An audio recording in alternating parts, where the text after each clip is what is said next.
Hi, this is Vivian Stewart. Welcome to another virtual classroom experience. We are continuing with our series on navigating through PAWS. The first one was entitled The Basics, and this session is entitled Content and Communication. So give me a second to share my desktop and we will get started. Hopefully you remember from the basics video that there are several ways that you can access PAWS.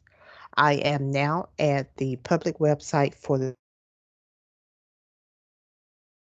blue banner across the top. I'm simply clicking on pause.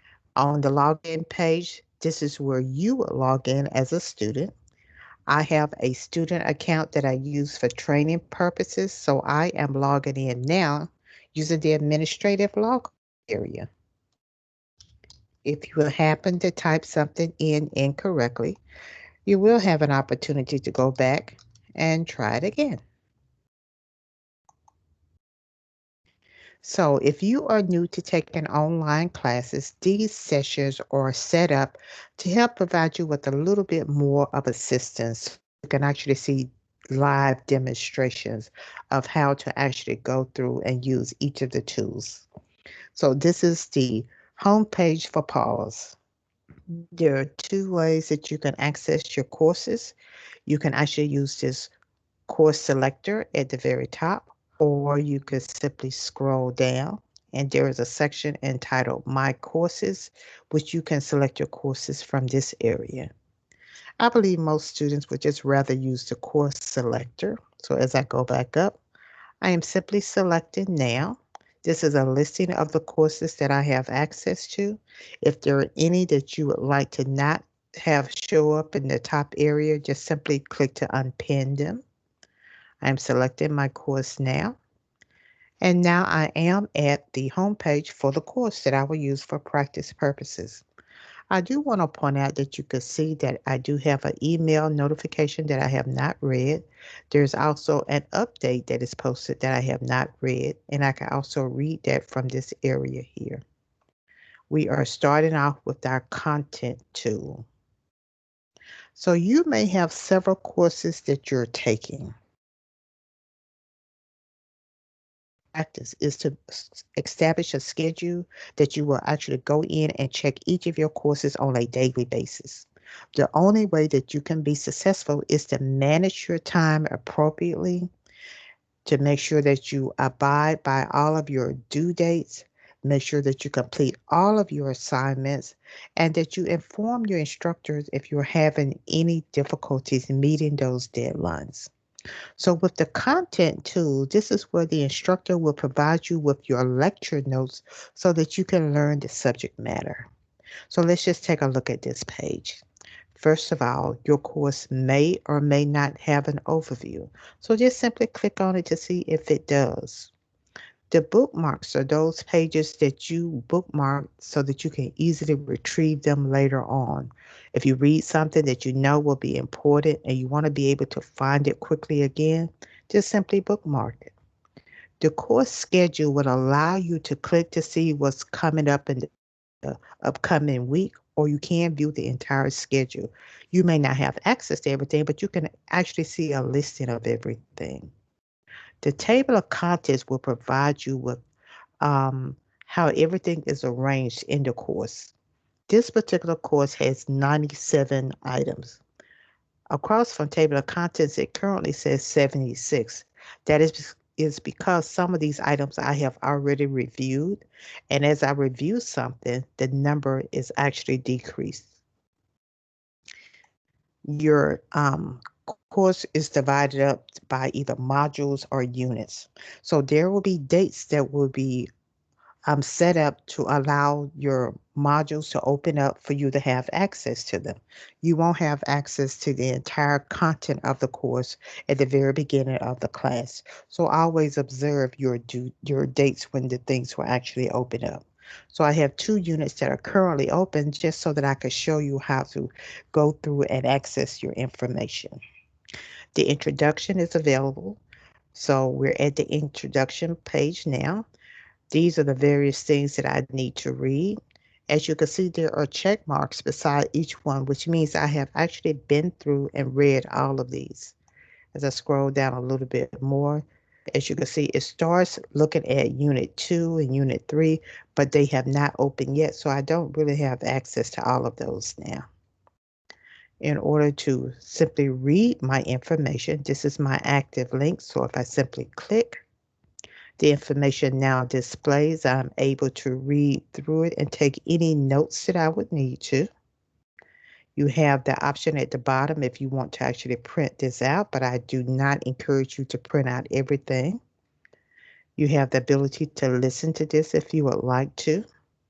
You have some tools across the top. The first one allows you to bookmark those things that are most important for you to easily access by simply selecting it. The solid represents that something is bookmarked. When it is not solid, this is you taking the bookmark off. The next tool will allow you to open this up in a new page if you would like to, though I don't think that's necessary, but you may want to. And then you have your navigational arrows. I can read through one page and click on my right arrow, go to my next page, and I can read through the information. Of course, using the left arrow will allow you to go back. So currently we are at this page, what students can expect from the instructor. In order to go back to a previous page, do not use your left navigational arrow at the top. Either use your left arrows here or just use your links across the top. To get back to the table of contents, I could just simply select table of contents. And now I am actually back. So as you read the check mark, you also have your navigational bar here, which gives you some indicator of how far you have gone and how much you have to complete. I would also like to go to classification systems, which is another chapter that is open. As you can see, I have viewed the overview and objectives. I have also viewed the key terms. But when it comes to my lecture notes, I am selecting systems. And there are only two things that I have viewed. So the solid circles let you know things that I have not viewed as of yet. I kept this open because I wanted to display that sometimes you may have PowerPoints. PowerPoints will provide you with a lot of information and give you some visuals to kind of help you understand the information a little bit better. Now, lots of students like to print out their PowerPoints. So I wanted to show you that if you need to print out a PowerPoint, I'm simply scrolling down. And I want you to see that there are 17 slides in this PowerPoint. And of course, you have the print option, but it will not print out all 17 slides by using this. You will need to download your PowerPoint first, and then you have the option to print it out. I also want to point out to you that you do have a $35 print allotment each semester. So with the online classes, this can easily take up that $35 amount if you wanted to print out a slide on each page. So in order to help you kind of preserve your papers, what I suggest you do is when it comes to you want to print out multiple slides on a page, you may also want to print on the front and the back. If these are things that you've never done before, I would suggest that you ask for assistance from a staff member and they can easily show you how to do that. So please do not attempt any assignment, any quiz without reviewing your lecture notes, okay? And just going back one more time, and once again, to just point out that this is your visual so that you will know how much you have done and what is left for you to do. Moving on to communication. I want you to know that there will be announcements throughout this course. These announcements will also show up on your course homepage. It is most important that you are aware of those announcements, that you read them as soon as you see something that's new, because there may be a system problem that you're not aware of, and it may be the reason why you can't connect to certain things. So when those announcements are placed there, it is not for the instructor to always inform you of these things. These announcements are placed there for the entire class to be aware of them. So please read through those announcements. The next link says calendar. The calendar is very important to help you become aware of when things open up, when they are due, so that you can make sure that you are meeting all of those deadlines. This happens to be a list view, but you can easily change to a day view, a week view, or a month view. You also have the ability to sort by maybe all of the assignments that are due, or you can sort by the different discussions or the different quizzes. Over to the right-hand side, you also have a visual to know that on December the 30th and December the 31st, that there is actually something that is either opening or closing. So this also helps you to make sure that you meet those deadlines. You may find it helpful to either print off your calendar, or if you don't have access to a printer, then simply write these dates down. Going back up to communication again, we next have our class list. This is how you can be aware of who is actually in the course along with you. So as you can see in this practice course, we have a listing for Ask a Librarian. You have the teacher, and then this is my student account. This green indicator lets you know when someone is actually online, along with when you are online, and you have the ability to customize your profile by uploading a picture of yourself if you would like to. The Ask a Librarian is considered as embedded librarians, where librarians are in the course along with you, and if you ever need assistance, you can easily send them an email. And this is how that is done. If I simply click on my drop down arrow, it says send email. So my window opens up. Inside of the body, you will simply click and type in your message or your question to the librarian and click send and wait for a response. You can also use this to send emails to other classmates and to the instructor also. As I go back up, we will look at discussions under assessments. Your course may or may not have a chat message where the instructor will post a question or a discussion, and you are able to respond in real time to see not only your response, but responses from other students. There are no chats in this particular course, but your course may have some. There's an email function. And the difference here is that this function allows you to manage your emails, whereas the other one is set up for you to basically send out emails.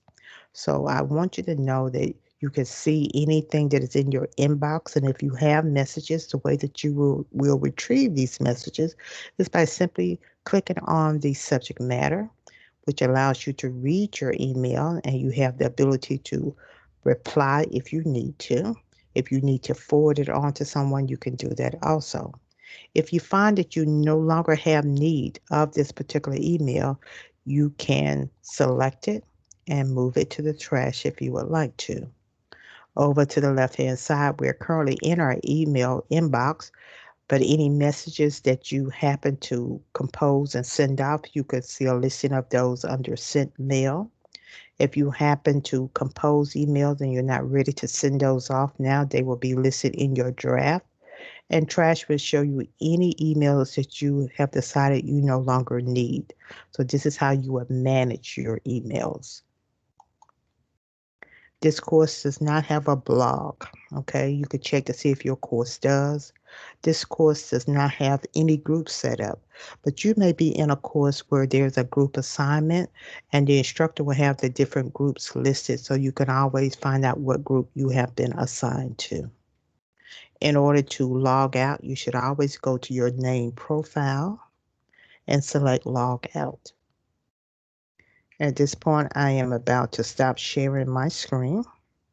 So I do hope that this video on content and communication has helped you to understand those two tools a little bit better. And if by chance you need help with additional things, we will also have our next video, which will cover assessment. So please share this information with others, and I do hope that it has been helpful to you. Thank you so much. Bye-bye.